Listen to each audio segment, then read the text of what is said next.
two. Okay, we can get started. Over to you, Kelsey. Okay, great. Well, thank you very much. My name is Kelsey Moran. I am a new assistant professor at the University of Miami after graduating from MIT Economics this past spring. I'll let Joe introduce himself as well. Hi, everyone. My name is Joe Doyle. I'm a health economist at MIT Sloan School of Management, and I'm working with Kelsey on a few projects. It's exciting to share the progress with you guys. Great. Then I'll kind of jump in. So thank you all for being here today, and thank you to the organizers for inviting both of us to present in this webinar. Today I'll be presenting what was my job market paper titled Cost of Technological Frictions, Evidence from EHR Non-Interoperability. This is joint work with Rebecca Dix, who is now a postdoc at Yale, and on Nguyen. So interoperability, or the ability for two different systems to work seamlessly together, is a vital component of product markets that has become increasingly important in the economy over time due to the proliferation of information and communications technologies. While often unnoticed, interoperability underpins many of our daily activities. So consider, for example, how Apple and Windows computers can often share data files and sometimes hardware, or how messages can traverse across different service providers relatively seamlessly. Bank cards can also function at almost any ATM, and even trains that are built by different manufacturers can operate on the same tracks. Now, this type of compatibility often only becomes noticeable to us, the consumers, when it's imperfect, like when an Android user joins your iPhone group chat, turning all of the messages green. Now, these examples simply illustrate the pervasive nature of product compatibility in our lives, and the presence or absence of such compatibility is going to fundamentally shape competition between firms and may also significantly affect consumer welfare. Now, one setting where interoperability may be particularly consequential is the healthcare setting, as electronic health record systems, or EHR systems, form the backbone of modern medical information systems. Over the years, there have been various government initiatives aimed at promoting both the adoption of more advanced EHR systems, as well as better interoperability between these systems. So some notable examples in the U.S. include the HITECH Act of 2009 and the 21st Century Cures Act of 2016. Yet, while nearly all healthcare providers today have some sort of EHR system in place, their ability to share patient data across different systems remains surprisingly low. So for example, in 2019, a survey of patients who went to a doctor in the past year reported that 32% of patients encountered information exchange gaps when they went to the doctor. Further, a similar survey of physicians in the US found that 64% of physicians, or almost 2/3 of doctors, did not have access to their patients' medical information from outside organizations at the point of care for those patients. And further, exchanging data across systems that are built by different EHR vendors or firms is particularly challenging. Now, these interoperability challenges are going to be the most salient and potentially the most consequential for patients who are moving between providers, such as those who are transferred directly between two inpatient facilities, or those who are referred from one doctor to another for additional medical care. So given the persistent challenges that healthcare organizations face with EHR system interoperability, in this paper, my co-authors and I ask, what are the effects of imperfect EHR system interoperability on patients? And to answer this question, we examine two potential channels through which interoperability may affect patients, a direct channel and an allocative channel. Now, more broadly, these are also the two channels through which imperfect product compatibility may affect consumer welfare in other settings. But today we're focusing on this extremely welfare relevant setting of healthcare and EHR systems. So how exactly could interoperability affect patients? Well, the first way is through a direct technological channel by which imperfect EHR system interoperability might influence health information exchange between providers. So for example, if two providers cannot easily share patient records, this could first and foremost be quite frustrating for those providers as well as for their patients, meaning low interoperability could introduce some hassle costs with health information exchange. Further, low interoperability could increase the probability of care coordination or care continuity failures, which may lead to things like wasteful medical spending from perhaps duplicate testing, or even patient harm due to delays in patients receiving timely and accurate care. Now, there's also a second channel by which interoperability might affect patients, and this is an allocative channel by which interoperability might shift the flow of patients across providers. So given the direct effects of interoperability that we just discussed, it's possible that patients or even providers might prefer interoperable facilities, and thus a provider's decision of where to send their patients might be influenced by how easy it is for them to send their patients' data to the other facilities' EHR systems. And as a result, providers might send patients to different places than they would have otherwise. And this in turn could affect patient outcomes because we know providers are not all perfect substitutes. So it's possible that reallocating patients from one provider to another could affect patient utility by changing maybe the distance they travel for care, or even the cost or the quality of the care that they receive. This allocative channel might also have implications for provider revenues by changing either the number or the type of the patients that they receive.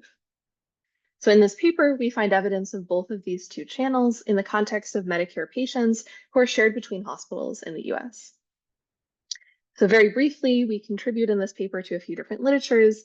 The first is a broad literature on product compatibility, which shows that firms might strategically reduce product compatibility, which can harm consumers. So we're applying this framework to this incredibly welfare-relevant setting of healthcare and EHR systems. We also contribute to literature on hospital demand or referral networks, showing that in addition to financial incentives that past academics have studied, these technological constraints can have an effect on referral networks and hospital demand. Further, we contribute to a more recent literature on electronic health record systems, which is focused on the adoption of these EHR systems or health information exchange more broadly. So today we're focusing specifically on this interoperability issue and looking at both allocative and indirect effects of interoperability. And then finally, we contribute to a more recent literature on the value of data by measuring the value of both having and sharing data in healthcare. So our analysis broadly consists of two parts. First, we present some causal evidence of our two channels. So we have our direct effect and our allocative effect.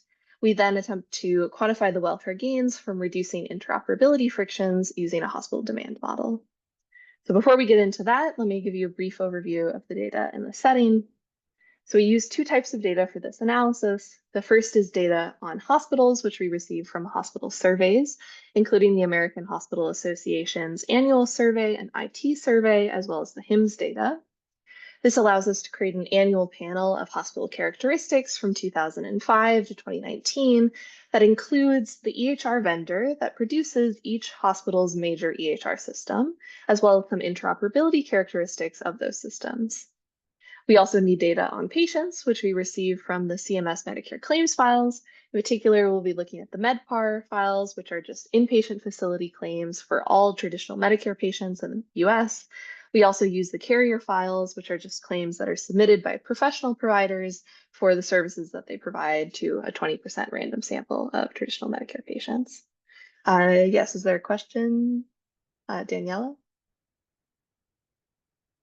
Or no? Okay, I'll just keep going. Okay.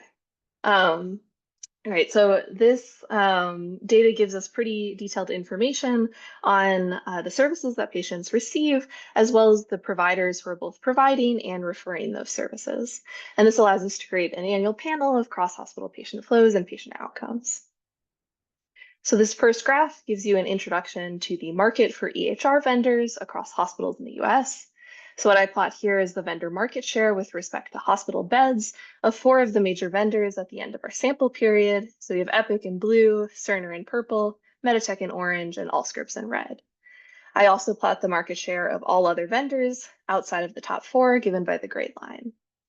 And now one of the first things that might jump out at you is that this market has become increasingly concentrated over time.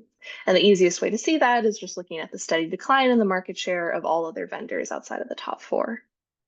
Further, Epic has had a meteoric rise in its popularity over time, such that by the end of our sample period in 2019, almost 50% of hospital beds in the US are using Epic EHR systems.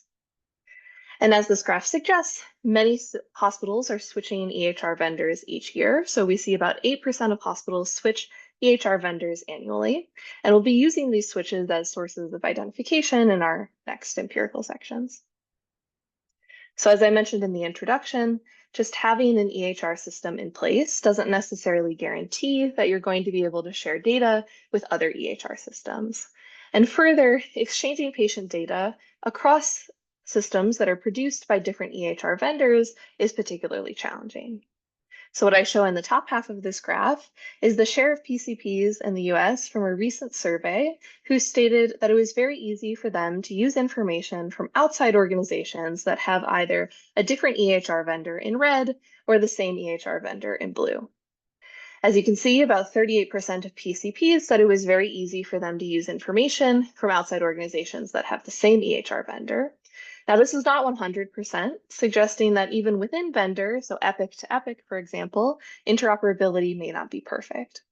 However, 38% is higher than the 8%, suggesting that within vendor interoperability, so Epic to Epic, is greater than that across vendor, so Epic to Cerner, for example. Now, the second half of this graph just echoes that statement, showing that at the end of our sample period in 2019, 70% of our hospitals in our sample reported that they encountered greater challenges exchanging data across vendors than within vendors. So now with this background in mind, we're going to jump into our empirical analysis. So the first question we ask in this paper is, does interoperability have a direct effect on patients who are shared between hospitals in the U.S.? So as I mentioned in the introduction, interoperability could facilitate faster or more efficient health information exchange between providers and thereby directly affect patients. Now, to answer this question, we use an event study strategy around changes in whether any two hospitals in the US have the same EHR vendor and thus higher interoperability. So our outcome Y here is the outcome for patient I, who is sent from hospital H to hospital H prime in year T. And we look at two types of patients who are shared between hospitals. The first are inpatient transfers, which we define as when a patient is discharged from one hospital and admitted to another within a single day. We also look at cross-hospital referrals, which we define as when one patient is referred from one physician to another for a service that takes place at a hospital, and when the main hospital affiliations of those two physicians differ. Now, one concern you might have with this identification strategy is endogeneity in the setting. So we take this concern very seriously in the paper. For the sake of time, I'm going to mostly kind of skip over a lot of the robustness checks we do, but we essentially show that no other observable changes at the local or hospital level are driving our results. We also have a placebo test where we look at changes in EHR vendors that don't result in a hospital pair having the same EHR vendor. And this yields pretty null results, telling us that it's not just switching EHR systems that are driving our results, but rather switching to the same system. And then further, we also have an alternative instrumental variable strategy where we instrument for the vendors that hospitals are using. And ultimately, we find larger effects when we do this. And so for the sake of time, I think I'll push on. But if anyone has any questions about that strategy or any of our robustness checks, happy to answer them in the Q&A. So what do we find? Ultimately, we find that when two hospitals switch to using the same EHR vendor, their shared patients see lower charges, lower diagnostic tests, and lower hospital readmissions. So what we plot in these two panels are the event study results for two different samples of patients and two different outcomes. So in panel A, we look at transfer patients, and our outcome is charges at the receiver hospital. And what we see is that after two hospitals switch to using the same vendor at time 0, transfer patients that are shared between them experience almost a $2,800 reduction in charges at the receiver hospital, which is about a 4% decrease in charges for these transfer patients. We also see about a 2% decrease in images for transfers. And for referrals, we see a 3% decrease in tests. And then panel B also shows us the event study for looking at 60-day hospital readmission rates for referral patients. And what we find again is that after two hospitals switch to using the same vendor in time 0, referral patients that are shared between them experience almost a 4.4 percentage point decrease in their 60-day hospital readmission rates, which translates into an about 11% decrease in admissions for these referral patients. Overall, as I said before, the results are quite robust to a number of specification checks. While our event studies are a little bit noisy in the pre-periods, the pre-trends are not jointly statistically significant here. Further, we also find that these effects are larger for higher risk patients, so maybe those with multiple chronic conditions or complicated medical histories. And we also find larger effects when the receiver hospital is of lower quality. And these are exactly the types of situations we might expect better information flow and better care coordination to matter the most. We then show that interoperability also influences providers' decisions of where to send their patients for additional care. To do that, we use the same event study strategy, but now at the hospital pair level. So our outcome Y is simply the number of patients that are shared from hospital H to hospital H prime in year T. And what we find is the following. So panel A plots our results for number of transfers. Panel B does the same for number of referrals. And we find that after 2 hospitals switch to using the same EHR vendor and becoming more interoperable, they begin sharing significantly more patients. So we see about an 8% increase in transfers overall and a 10% increase in referrals. Again, this result is quite robust with no joint kind of significant pre-trends. We see this effect is increasing over time as the direct effects were as well. We think part of this is due to the rollout of EHR systems across departments within a hospital. That often takes a few years. Further, there could be a learning effect going on here. So after 2 hospitals switch to the same vendor, they start learning the benefits to their patients of sharing patients with other hospitals that have the same vendor, and so they start sending more patients to that hospital. Further, I'll note that this effect is symmetric. So if you switch to using the same vendor, you start sharing significantly more patients. If you switch away from using the same vendor, you start sharing significantly fewer patients. So this really looks like a reallocation of patients across hospitals rather than a change in the propensity to refer or transfer patients. Then importantly, we also find that this reallocation of patients across hospitals due to changes in product compatibility also meaningfully affects patient outcomes. So what we plot here is an event study at the hospital level, looking at outcomes for patients that they send externally after a hospital switches EHR vendors.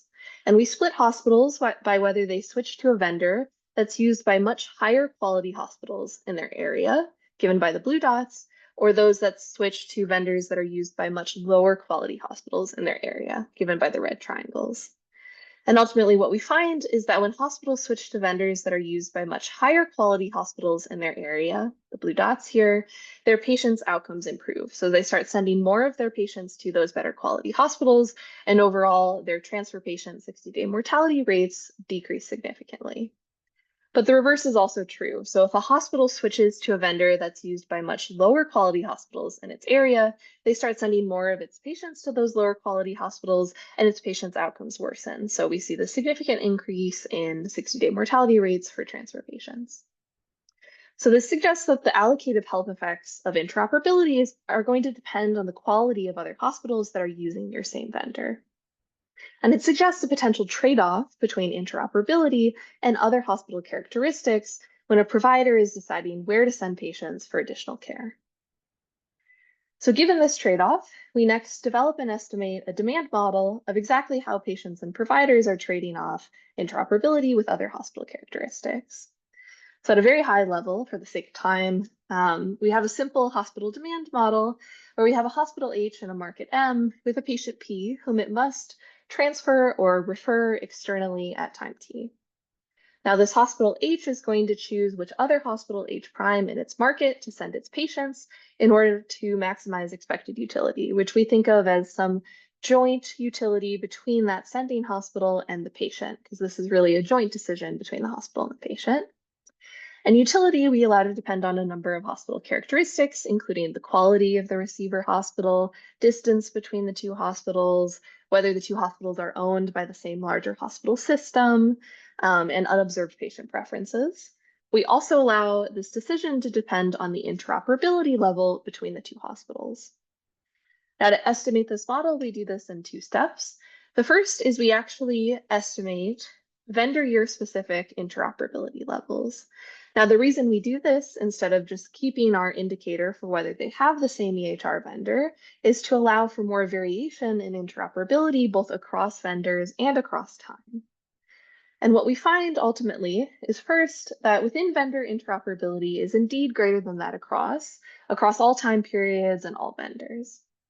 The second is that there is significant variation in interoperability by vendors. So we find that Epic actually has the highest level of within vendor interoperability. And then further, we see improvements in interoperability levels over time. But within vendor interoperability, so Epic to Epic is growing faster than across vendor, so Epic to Cerner, for example. So with these interoperability estimates in hand, we can then plop them into our nested logit model and estimate it using GMM. And ultimately what we find is that this interoperability elasticity of substitution is positive, consistent with our empirical results. And we show that this elasticity is about a third to a half of that of the distance elasticity, which tells us that patients and providers care a lot about interoperability, about a third to a half as much as they care about distance when they're deciding where to send patients for additional care. Now, with these model estimates in hand, we can look at a few different counterfactuals to try to quantify the welfare gains from reducing interoperability frictions. So the first counterfactual we look at is just a first best counterfactual in which we make interoperability perfect across the board. Ultimately, we find that this would significantly increase joint hospital patient welfare by about 21%, or the equivalent of each patient traveling 57 fewer kilometers on average. Now, most of this welfare gain is coming from our direct channel for every patient. However, we also see about 5% of the increase in welfare is coming from the allocative channel, which is due to 7.5% of patients being sent to different hospitals in this counterfactual than they are in the data. And these hospitals are a little bit farther away on average, but also lower cost and much higher quality. Now, a concern you might have is that this might be a technologically infeasible scenario because we don't see perfect interoperability in any of the data. So we could look at an alternative scenario where we give everyone the best technology in terms of interoperability, which would essentially be an Epic monopoly, given that they have the highest levels of within vendor interoperability.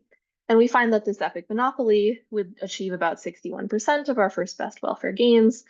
But of course, there could be some potential consequences to a monopoly, and in the healthcare setting, we could see some increase in prices for EHR systems, as well as a decrease in incentives for innovation, including improvements in interoperability.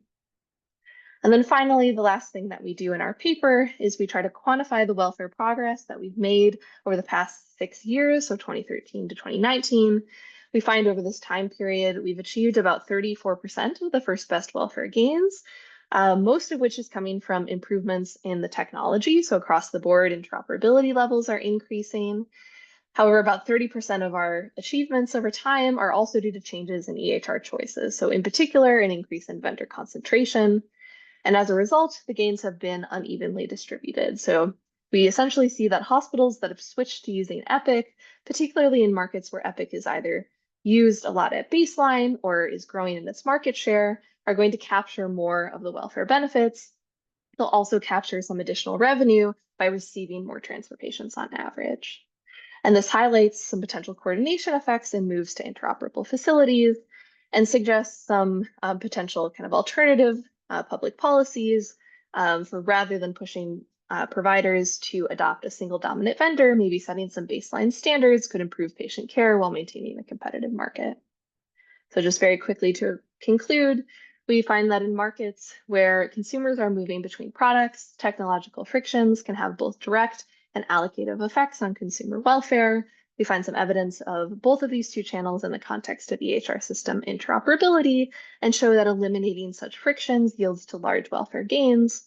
And then finally, just a note that we think this work lays the groundwork for some future research on consumer choices and firm incentives for compatibility, including the follow-up project we've begun studying the strategic decisions that hospitals and vendors make when choosing EHR systems and interoperability levels. Thank you very much for all of your time. I look forward to any questions at the end. Yes, thank you very much, Kelsey. We'll move on to Joe and hold on your questions until the very end. Yep. All right, thanks so much for inviting us. This is fun to talk about the ongoing research that we're doing and getting your feedback. Certainly you could email us afterwards and we'll have some time for Q&A at the end. This project is about measuring the impacts of health information exchange. That's when hospitals and other healthcare providers, payers, public health authorities jointly enter into a data ownership agreement where they can share data among themselves. And we're trying to see if that health information exchange improves patient health. It's joint with Ari Bronzeler, Kelsey, who you just heard, and John Van Reenen. And let's get started. Let me see if I can hide these in case you guys can see them. All right. So the motivation for this project really is that there's been a digital revolution in healthcare. I put a question mark there because we're wondering if it's revolutionized patient health. But you can see the y-axis here is the share of hospitals in the United States that had a basic electronic health record system. And you can see back in 2007, it was quite rare to have an EHR.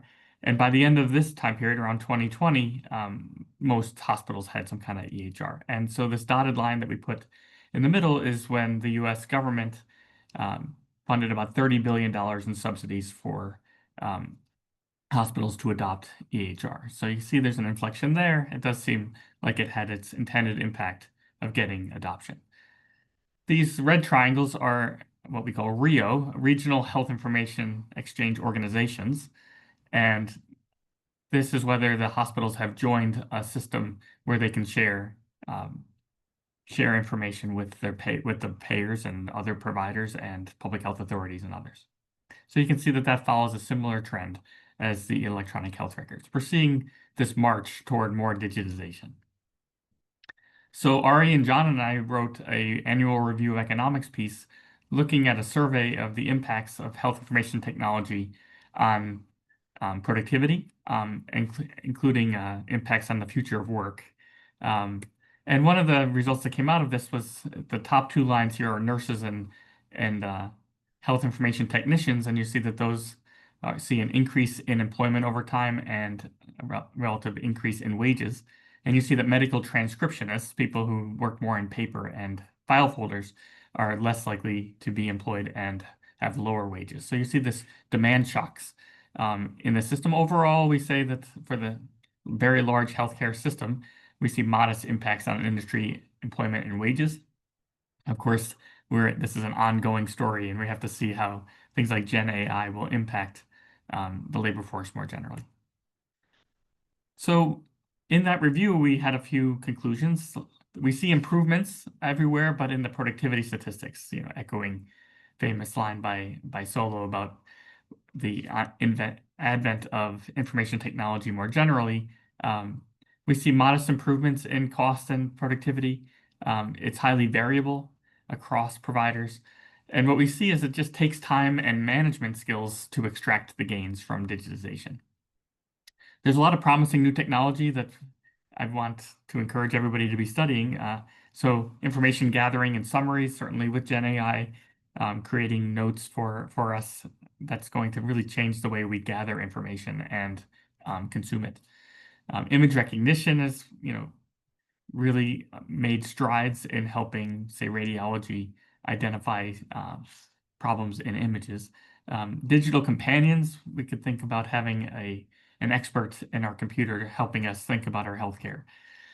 There's large implications for billing and value-based payments because there's so much back and forth among payers and providers about what happened during an episode and what should be paid. But if this is all done through the provider AI system talking to the payer AI system, that might be able to be hashed out much faster. This digitization allows for more measurement, so we can have more real-world effectiveness studies. And one topic that I'm particularly interested in is clinical decision support. How can we use machine learning to provide the best personalized recommendations for providers to relay to their patients? Let me just start with a correlation that I find interesting. So here on the y-axis are COVID deaths per 1,000 across counties in the United States. And on the x-axis is health information exchange, where the share of hospitals that are able to share information easily with other providers. And you can see that in areas that have a lot of information sharing, they have a lower mortality rate from COVID. Yet we don't see a change in the number of cases. This is very suggestive evidence, not very causal, but suggestive evidence that in areas that had similar levels of disease, being able to share information between providers, payers, and public health authorities may have had an impact on reducing COVID deaths. If we control for a lot of county characteristics here, we find that the effect attenuates, but is still statistically significantly negative. And we'd like to push on this line of research, but in COVID, it basically hit most of the US at a similar time. You're not going to have a lot of cross-time variation here for us to tease out effects. So we've decided to look at a more longer run set of issues, and that's bringing us to our research question, which is how does health information exchange affect patient outcomes?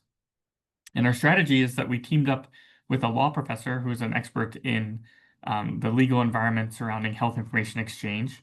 And this was Kaysen Schmidt, who had, in previous research, identified 12 dimensions of state laws that impact health information exchange. So with his supervision, we hand-coded every state's legal environment along those dimensions from 2000 to 2019. So you can see that's coming. We're trying to focus in on that inflection point when the digitization started to take off, yet still with a bandwidth around that so we can see pre-trends and what happens afterwards. We look at county level and hospital level outcomes such as flu and pneumonia deaths and readmissions from the hospital for common conditions. And we're going to be using this instrumental variable approach where we use changes in the legal environment as a lens to see, do we see changes in HIE, health information exchange, and consequently, do we see changes in health outcomes? So we're going to show two alternative methods there. We're going to see which individual laws dimensions matter, as well as a machine learning approach that tries to use all of the potential law changes in a more powerful instrument. So some factors driving digital adoption and information exchange include the legal system, which is what we're focusing on here. There's a literature on that. There are concerns about patient safety and risk aversion. Health has traditionally lagged other industries in adoption of digitization, and we think that's because the system is quite risk averse. However, at the moment, health is leading, so it's kind of an interesting reversal when it comes to implementing Gen AI solutions. Patient privacy going with these laws is another sort of break on the ability to share information, and it's a real concern. So we don't want to say health information exchange has no privacy costs.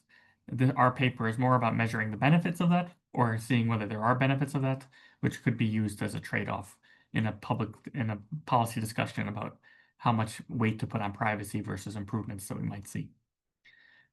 And then fragmentation in the U.S. healthcare system always kind of leads to coordination issues, as Kelsey was just relaying to you, including competition between providers who may not want patients to be able to easily switch providers and the EHR vendors.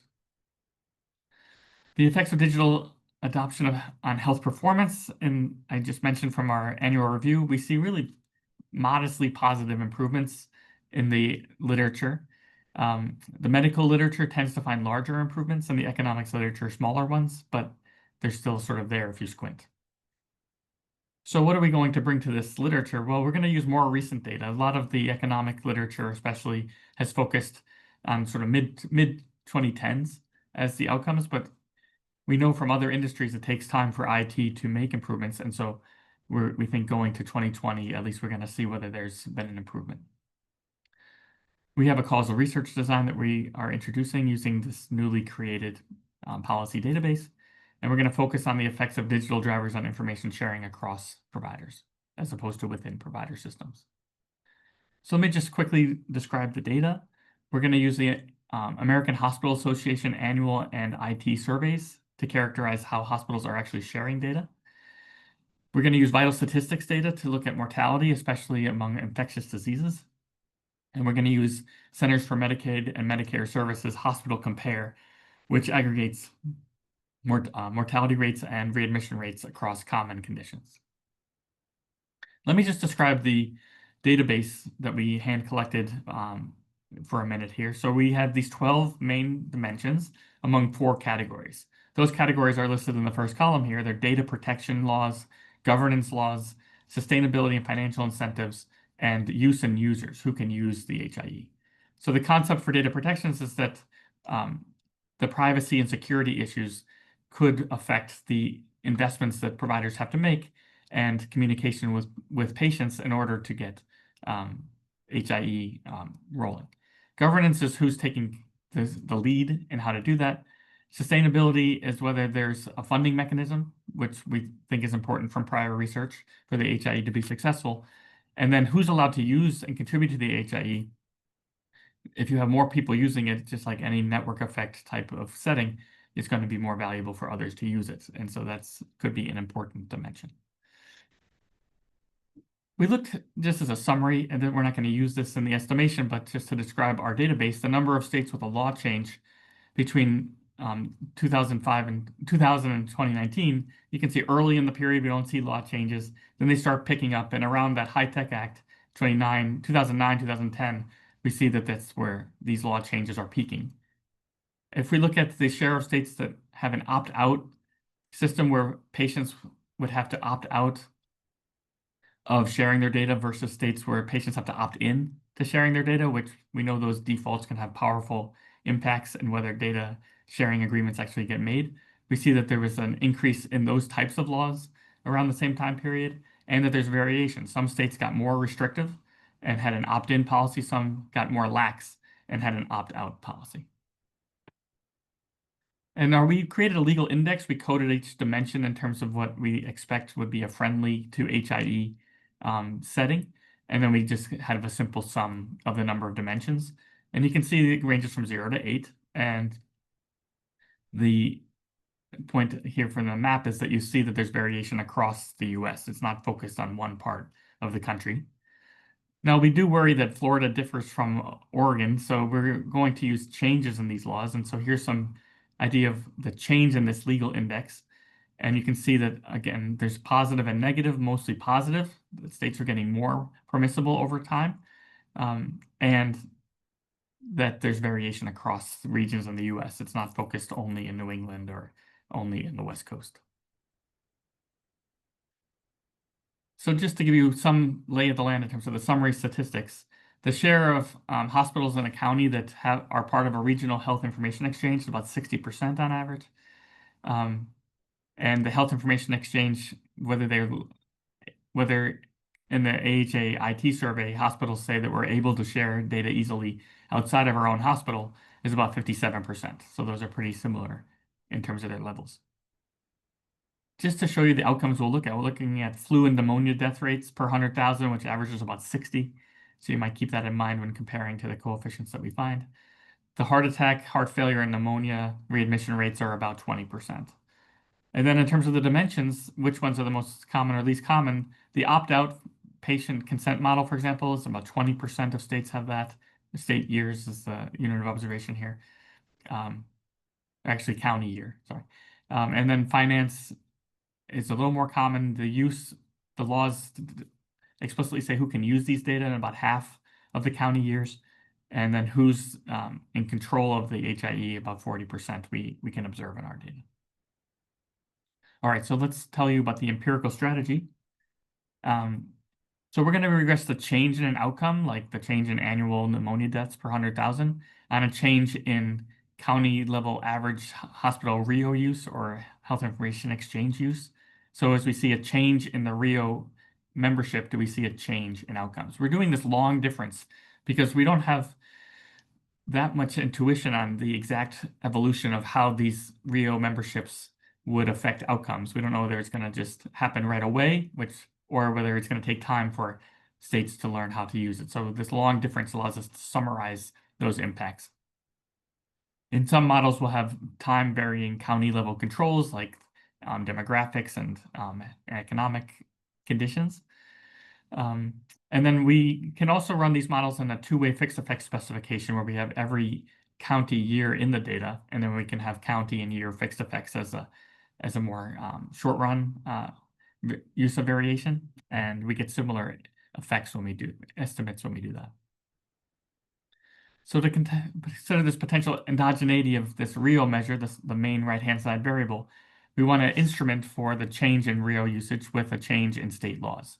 So the first option is, we're trying to be very transparent. We just look at the laws as they change on the 12 dimensions that we had predetermined might be important. And then the second option uses machine learning to allow every possible change in these laws to pick out what are the three most important law characteristics, either a precondition or a postcondition, that predicts the RIO membership. And so one is very sort of hands-off, where it's kind of transparent, but it's not very powerful. The other one's a bit more black box. We're going to show you what we find, and it's more powerful. And we find similar results regardless. So I kind of like this triangulation on where we see effects. So let me show you some results. So this is our first stage. This is whether changes in the laws affect changes in RIO membership measured at the county level. And the first column shows that if a state introduces an opt-out law, that increase, which makes it easier for hospitals to collect data and not have to sort of ask patients to explicitly sign that they want to share their data.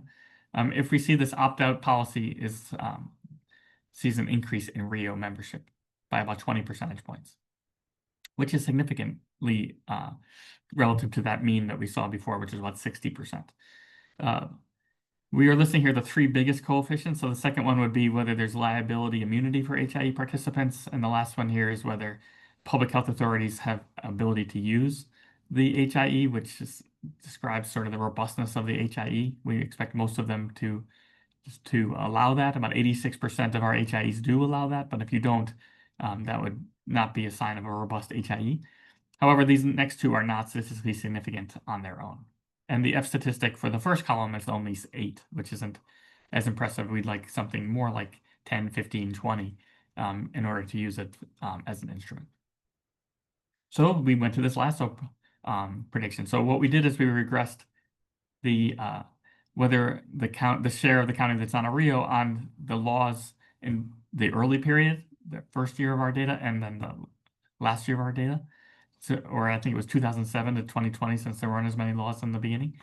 The point is that we're looking at this long difference in general, and we use the first year and the last year separately in this lasso to let the lasso figure out, does it matter whether they were low in the beginning and high at the end, high in both periods, what's important. And column 1 just shows mechanically that as we use this post-lasso prediction, it has this coefficient of 1 on whether people are using the RIO, and that's just mechanical. Column 2 shows where that prediction power is coming from, and it's coming from these three data opt-out in 2016, data opt-out in 2010, and data patients may request restrictions in 2014. So these data protections seem to be where things load up at the county level. Some analysis we can do at the hospital level, and when we do that, we find a few other things that matter, like this data restriction, but also whether there are participant fees, and whether public health authorities are able to access the data. The F statistics on these lassos are about 27, which gives us more confidence in using them from a statistical precision viewpoint. This is a balance check. It might be hard for you to see depending on how close you are to your screen, but the point of the exercise is we have a lot of county characteristics, and they don't predict whether the lasso predicts that the state is getting more or less lax in their ability for hospital systems to share data. So here we have things like changes in the population, demographics, the lagged outcomes that we're interested in, like the flu death rate after that dotted line, and we just don't see any concern here that the characteristics of the states are predicting our instrument, which is consistent with our exogeneity assumption. And then I'll just skip this because it's the same idea, but it's on the change of the instrument. Okay, so our first set of results here on the outcomes is that flu and pneumonia deaths, if we have no controls, and here we are instrumenting in two ways. The first set of columns using the lasso, the second one using our most powerful law change, which is opting out for patient characteristics. The first column shows that we find a reduction in flu and pneumonia deaths by 22 per 100,000. And when we add controls, we don't see any difference consistent with the exogeneity assumption. If we look at a shorter period, we find a smaller effect, suggesting a dose response in the time that it takes for these changes to take place. If we use the panel specification where we have the county and year fixed effects, we find a similar direction here, -14, and we can't reject that those coefficients are different from the -21 in column 2. And then when we use opt-out by itself, again, this is not the most powerful instrument in the world, but we find a similar pattern that if the states got more lax, that flu in order to help information sharing, we see that flu and pneumonia deaths fall. Let me just interpret those estimates a bit. So as I showed you in that column 2, if hospital Rio membership increases by 10 percentage points, that would predict to decrease flu and pneumonia deaths by about 2.1 per 100,000. How large is that effect? Well, Rio increased by about 50 percentage points from 2009 to 2019, and if that coefficient would imply that would result in 10.5 fewer flu and pneumonia deaths per capita, or about 20% of the mean. These are very large effects. I think there's also a large standard error there, so I don't want to say it's exactly 20%, but we think that this implies that there are strong impacts of information sharing on flu and pneumonia deaths. With an adult population of 260 million, that suggests about 27,000 lives are saved each year. And on a 7.5 million value per life, that would suggest about $205 billion in welfare improvements as a result of this increase in information sharing. If we look at hospital readmission rates for pneumonia, we again see a significant drop in readmission rates. So we're seeing an improvement in mortality and an improvement in keeping people out of the hospital once they go in. And that's consistent with data sharing, allowing for better care coordination. We find similar signs, although noisier estimates for heart failure and heart attacks. So in terms of mechanisms, the first one is that when hospitals join a regional health information exchange, they also tell the American Hospital Association that it's easier for them to share data with other hospitals, and that makes sense. Here we have a slope of about 0.2. So Rio admission which is one way for hospitals to share. I think I may have heard somebody. I'm going to be wrapping up in a couple minutes. So when hospitals join the Rio, they're able to share data more easily. The first mechanism that we have in mind is improved care coordination between providers. And so we can look at patients with chronic conditions who interact with many providers, or those who are transferred across providers. That's the state of the research at the moment that we're doing right now. And so we're going to interact as Rio with membership with the number of doctors that patients visited in the past year, or whether hospital transfers many patients at baseline, suggesting that those might benefit the most from being able to share their data. Preliminary results suggest that we see an increase in transfers and more successful transfers when hospitals can share data. The second mechanism is better communication with public health agencies. We've done sort of an informal survey of leaders in healthcare, and they were suggesting that HIEs can help reduce infectious disease because public health authorities can issue warnings when there's a bad flu season, for example. They can help protect nursing homes, who can then set up visitation rules and so on. What we've done is we collected survey data that Adler, Milstein, and Acquisti have been studying, where they had surveys of Rio to figure out the quality of the Rios. And the initial finding here is that all of our effects are loading up on areas where Rios are able to share data with public health authorities. In areas where they can't, we don't find this change in information sharing or a change in mortality. It's all focused on those areas that can share data with public health authorities. So just to conclude, state laws seem to matter for hospital health information exchange, which I find important to begin with, especially this opt-out, opt-in seems to matter. Using these laws as instruments, sharing of health information is important for patient outcomes, especially for this infectious disease deaths that we've been looking at.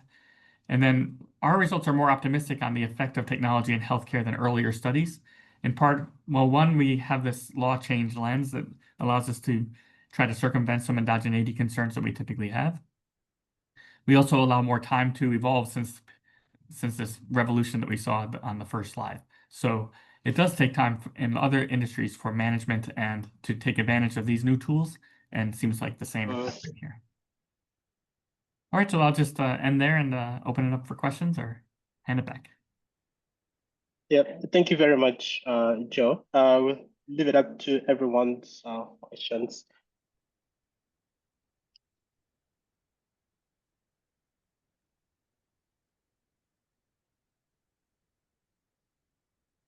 So we're right in the middle of this research, and so if you had any advice for us on what you think could be the mechanisms, we'd love to hear.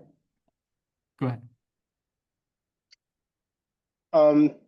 And thanks for highlighting that this is still an ongoing piece of work. I think for me, it was around the processes and experiences that the facilities might be having as they are implementing and integrating or becoming part of the regional integration hub, so to say.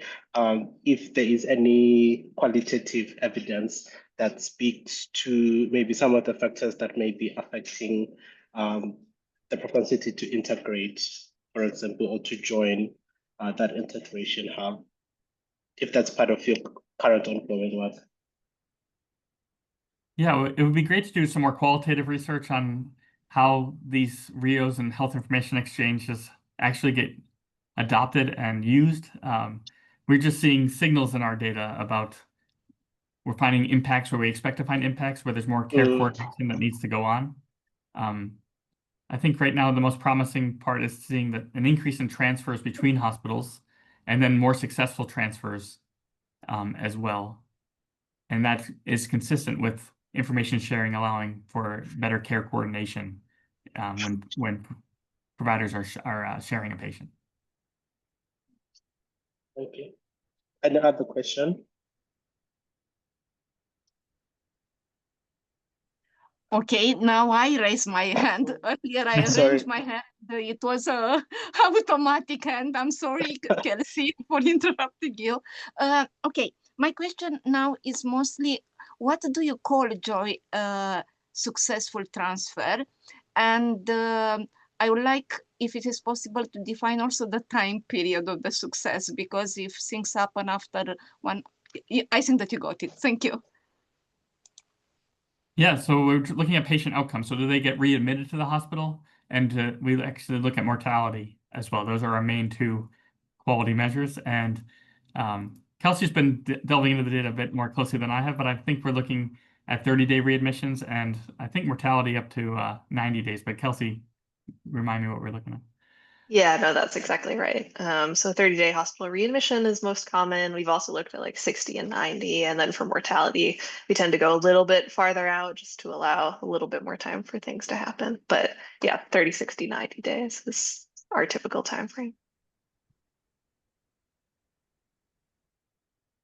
If there are not other questions, I would like to present for you one vision from a researcher, old researcher in the United States, which visits Sweden when we set up the electronic records.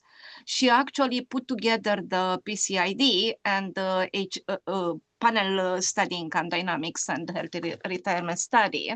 She is an emeritus at University of Michigan, and she was very much being data specialist. She also is professor of economics. When they collect data electronically, but she was confused when she attended for the second time because she got some pulmonary problem. She got a strange flu, which didn't go away. And it was like she started to answer the same questions again. And being a data person, she asked, but already I answered these questions. And now, based on this background, I have this, first of all, I don't know the system in the United States, but here in Sweden, there are variation across regions about patient access to the information in the records after visits. And later on, it is this how actually the healthcare persons are using this information. And I don't expect you to answer this question and in details, but also I'm very curious about, because when I think when come to AI use of this is no question, but the human factor, because also after I had these friends at my university, then I also observed when I was with my kid at the healthcare, and I also asked question, but did you read the journal before we came? And that I'm trying to ask this about the patient being informed or not about this test, because sometimes are very technical information there, sometimes are notes from the medical staff, which are not easy to be understand. And that it is mostly my question. It is mostly to the patient level, how important is or less important or destructive or constructive that the patient has information live like live information about the test. And second, how the personal is using this information, especially in the system like Sweden, that you might be able to access the journal from different providers. Thank you. I mean, those are great comments. I want to hear Kelsey's response, but just the short answer in our project is health information exchange is used by the payers, providers, and public health authorities and not by the patients. So we have a lot of P's there, but not the patient side. However, there's a ton of interest in freeing the data, Medicare data or provider data, so that app developers can help patients digest that information and maybe give them ideas of what to do to improve their health. And I'd love to hear Kelsey's thoughts on how this digital revolution has sort of changed the availability of those types of tools or anything else. Certainly. So I'll just kind of caveat as well, like Joe. So in the paper that I presented, I think one thing that kind of suggests it's not the effects we pick up are not driven by kind of patient awareness is we do have this placebo test of switching EHR systems that don't result in the pair having the same system. And we find pretty null effects there. So we might expect if you are switching to Epic, maybe Epic has a better patient portal that allows kind of patients to see their results more clearly and understand their medical information, but we don't really see that effect on at least on transfer and referral patient outcomes. I think though that question is really interesting. There's definitely like just the broad question of how do patients value having access to their medical data and how have we seen changes in this over time? Of course, there is a lot of positives potentially of patients being more informed about their own medical histories. It also might allow patients to move between providers more easily, similarly to interoperability, so they can just kind of take their records and go to a different provider if they want to, instead of feeling like they have to stay with their current provider because that's the only provider that can actually see their records. I think though there's also some potential downsides, at least the way the system's currently set up. I've heard stories, more anecdotally, of patients like receiving test results before they've heard from their doctor. So they get a ping, they look in their portal, and they see some kind of troubling results, and they're like, oh, I want to talk to my doctor about it, but the doctor's not free until tomorrow. And so that can cause some stress. But I think that's definitely an open area for maybe having some private sector or other kind of public sector investment in like apps or something that helps patients like translate information in their medical records. So I would be fascinated to see what happens in the next 5-10 years or so. Thank you. Yeah. This is really exciting, and especially I think for this special interest group and international, because they're different development, and like in everything, something is good, something is less good. And I confirm this from Sweden, that is true. Some patients see the results live, and the access to doctor, it's can be very, very delighted. It's also related to these insurance issues in countries where you have mandatory health insurance. And I think that you put a lot of keywords there, because this with private public, it's extremely important. And they might be things what maybe guys, you can come and make stronger this group, which is in the beginning, and ask us from different countries with different developments, which we can provide a little bit more information about that. One interesting, one last question for you. When it is called for emergency, we also have a platform in Sweden developed for that. And then when you came in contact with a nurse, usually, which answer, the nurse asks if it's allowed to access the electronic record of the patient. And that I'm trying to say, it's a lot of information and sometimes it's very, very difficult to process. But also my last information for our group it's that also I think it's a point, it's a need because of this, a lot of information to group in a way rather or make efficiency how the information is aggregated at the record level, because like you mentioned, as a patient, I can see a graph with the evolution of the critical vital indicators, but also might be other kind of information what just now, when we have so many tools, we might be able to do efficiency much faster. Sorry if I took time. Thank you very much. No, thank you very much, everyone. I think we are just about the end of our session today. It was very insightful. Thank you for your time. I think for me personally, I think this is quite an important area as we are integrating AI into health systems, and in some of the work that we are doing, we're finding that actually the intervention might be sensitive, the cost effectiveness of the intervention might be sensitive to the information system that is used.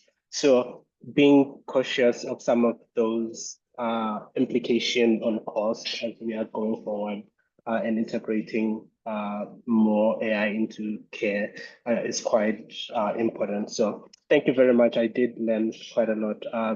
Adriana, any reflection? No, I just found it very, hello, hi. I just found it very fascinating, this work being done in the US. And obviously the US system is very different to some other systems in Europe or the UK where I'm based. But it's always good to hear you talk about your research because it gives us food for thought to see what other important questions we may want to ask of our own system.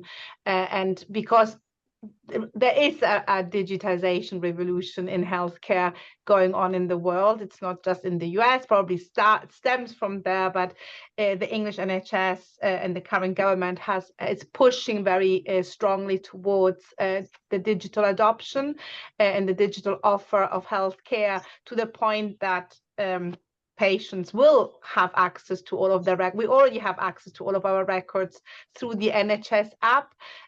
Personally, I like it, but you know, not everybody likes this kind of information to be on their fingertips for them to digest. But yes, it was really brilliant to hear you talk about your work. I've already downloaded, Kelsey, your working paper.